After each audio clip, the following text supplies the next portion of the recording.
Have you ever tried so hard to rebuild your life yet still feel stuck?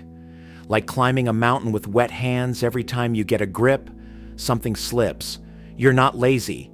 You're not faithless. You're not weak. You're just tired. And you've been tired for a long time. But here's what nobody tells you. Your exhaustion isn't a sign that you need to try harder. It's a sign you've been trying in the wrong direction entirely. Today, everything changes. And it comes down to one word Jesus spoke in the most intense moment of his life on earth. That word is abide. In John 15, Jesus doesn't give a complicated sermon or a 12-step improvement plan. He draws a picture, a vine, a branch, and fruit. Embedded in that simple image is the answer millions of believers quietly ask every day: why does my spiritual life feel like such hard work?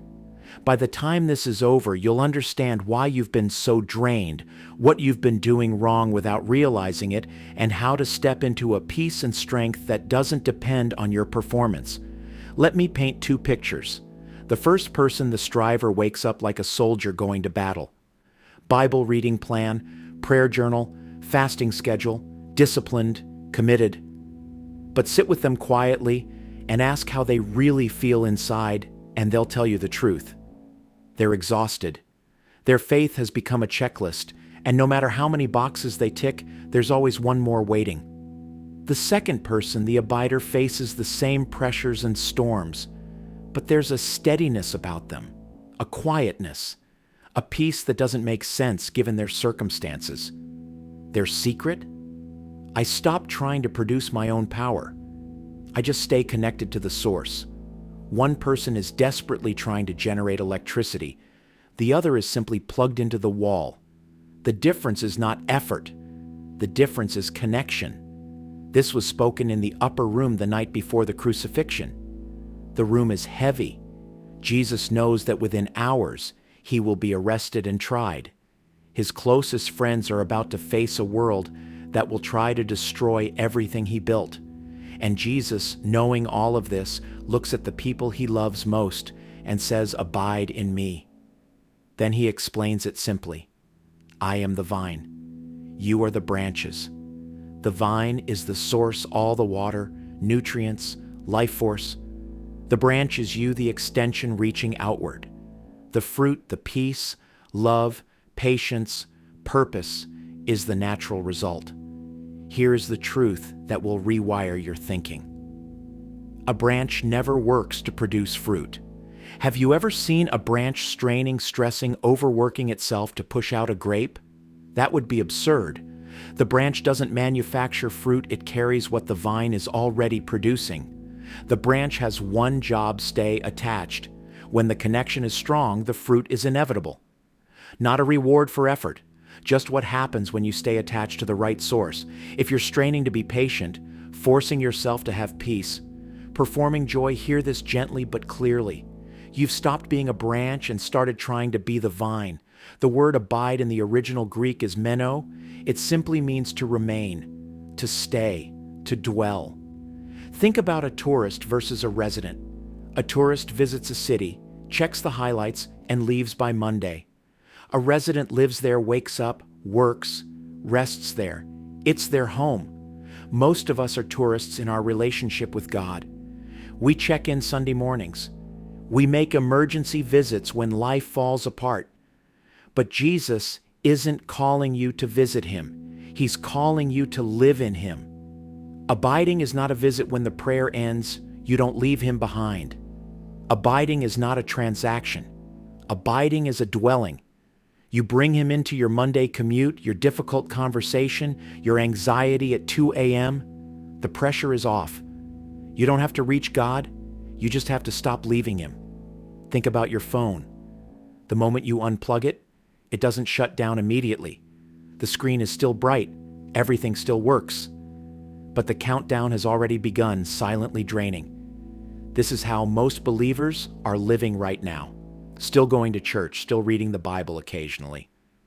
But somewhere along the way, you quietly unplugged. Now you're running on yesterday's charge, handling today's stress on 12% battery. That's why you're irritable when you don't want to be. Why anxiety creeps in on your good days. Why you feel empty even when things are objectively fine. You're not broken, you're just disconnected. When you've been running disconnected too long, your soul sends warning lights just like a car dashboard. Drained, waking up exhausted before the day begins. Anxiety, feeling like everything hinges on your ability to hold it all together. Emptiness, accomplishing things, but none of it feeling meaningful. Constant striving, working harder than ever, gaining less and less ground. These are not punishment. They are simply your soul saying, I was never designed to do this alone. You don't need a monastery. Abiding happens in the middle of your real, busy life through 3 simple shifts. The first is the narrative switch. Before you react to the difficult email, the rude comment, the bad news, pause. Let one truth from God's word shape your response. Anchor yourself. I am not what my circumstances say. I am who my Father says I am. The second is the communion switch. Move from appointment prayer to constant conversation. Talk to God like He's physically beside you because according to His word, He is. Short breath prayers throughout your day. Lord, I need you right now. Thank you for this moment. Guide this conversation. 3 seconds. Keeps the line open. The third is the alignment switch. Obedience isn't about earning gold stars. It's about staying in the flow of power. Every time you choose God's way over your own impulse, you're clearing the line so His power can flow without resistance. Stop seeing obedience as restriction. See it as protection. Here's what happens when you stop trying and start abiding. You don't force yourself to be calm. Peace begins to live in you, even in chaos. Joy stops being something you hunt for and starts bubbling up from within. You find yourself handling things that used to break you not because you got tougher, but because the vine is carrying the weight. Nobody tells a healthy apple tree to produce apples. It just does because it's connected to good soil and living roots. That's exactly how your life was designed to work. You are not a factory worker trying to meet a quota. You are a branch, and the life of God is meant to flow through you. The Christian life is not a test to see how much pressure you can absorb before you break. It is a living connection to the one who already holds everything together. It's not about striving, it's about abiding. Not your power, His source. Not doing more, staying near.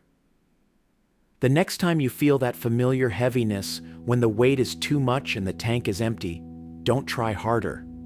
Come home. Breathe. Pause. Reconnect.